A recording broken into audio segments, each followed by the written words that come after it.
কোনো ধরনের অবকাঠামো মিল না করে যদি এবারও নির্বাচনী ব্যবস্থা তৈরি করা হয়, তাহলে আমরা মনে করবো এই লক্ষ লক্ষ রিক্সা চালক এবং অটো চালক, ভ্যান চালক এদের সাথে আবারও বেইমানি করা হোক।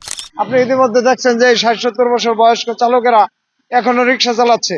দেশ সব জায়গায় ডিজিটাল হয়েছে, সবাই ডিজিটাল সুবিধা ভোগ করতেছে, কেউ কিন্তু ডিজিটালের বাইরে নাই। আজকে 5 বছর দেখতে চাই। আসলে আমরা যে রিক্সা চালক, আমাদের চাওয়া পাওয়াটা নিয়ে তো আমরা ইউনূস সাহেবের কাছে প্রথম কথা বলছিলাম। আর নির্বাচনী যে প্রক্রিয়া চালু করছেন ওনারা, এটা তো সুস্থ নির্বাচনীদের মধ্যে তো পাওয়াই সম্ভব না। কয়দিন আগে যে ভোটার তথ্য হালনাগাদ করলো, ওখানে তো ওই রিপোর্ট তো সত্যি হয় নাই।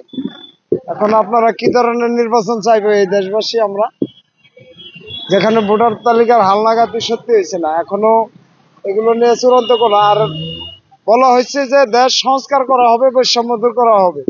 এই যে সংস্কার শব্দটার যে সংস্কারটা, এই বৈষম্যটা, এই বৈষম্য তো রিক্সা চালকদের উপর থেকে কোনো দূর তো দূরের কথা, এখন তো সারা দেশে বৈষম্য আইন রিক্সা চালকদের উপর জমা করা হচ্ছে।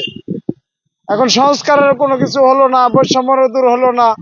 আমরা রিক্সা চালক এই আন্দোলনের ভিতরে এইভাবে ছাত্রদের পাশে ছিলাম, এখন ছাত্ররা তো আমাদের নিয়ে কোনো কথা বললো না। তা আমরা এখন ভোট চাইবো, ভোট তো আমরা গত 54 বছর দিচ্ছি, আমরা বরাবরই ভোট দিচ্ছি। 54 বছরের ভোটের রাজনীতি আমরা দেখছি, বারবার নির্বাচিত সরকারও দেখছি, নির্বাচিতদের শাসনের ব্যবস্থাও আমরা দেখছি। তো এখন তো আমাদেরকে একটা ওই আপনার সংস্কার করে বৈষম্য দূর করার কথা বলা হইলো। এই 24-এর যে বিপ্লবটা হলো, এই বিপ্লবের উদ্দেশ্য হলো বৈষম্য দূর করা। এখন আপনারা বৈষম্য দূর করার নিয়ে কোনো কথা না বলে যদি নির্বাচনী ব্যবস্থা দেশবাসীর কাছে জানতে চান, আমি তো জানি যে আমার এই রিক্সা চালকেরা বৈষম্যের ভাব বুঝে না, তারা নির্বাচনের কথা বললে এই বেশি একটা বুঝবে। এখন বৈষম্য দূর হয়েছে, আমরা বৈষম্য দূর তো দূরের কথা, বৈষম্য যে কি জিনিসটা এটা তো আমার রিক্সা চালকরা আজ পর্যন্ত বুঝতেই পারলো না। এটা দূর হবে আর কি হবে? আমাদের উপর তো বৈষম্য এখন তো অনাচার হচ্ছে। আপনারা কিছু ইদানিং লক্ষ্য করছেন যে প্রত্যেকটা মোড়ে মোড়েই কিন্তু আমরা রিক্সা চালকরা দাঁড়াইতেই পারতাছি না। তো কোনো ধরনের অবকাঠামো মিল না করে যদি এবারও নির্বাচনী ব্যবস্থা তৈরি করা হয়, তাহলে আমরা মনে করবো এই লক্ষ লক্ষ রিক্সা চালক এবং অটো চালক, ভ্যান চালক এদের সাথে আবারও বেইমানি করা হোক। কারণ দেশ যখন স্বাধীন হওয়ার আগে যখন 36 দিন আন্দোলন হলো, আপনারা দেখছেন যে চাকার গাড়ি নাই। আপনাদের মিডিয়ার মাধ্যমে বারবার আমি এই কথাগুলো বলার চেষ্টা করছি, দেশবাসী শুনছে।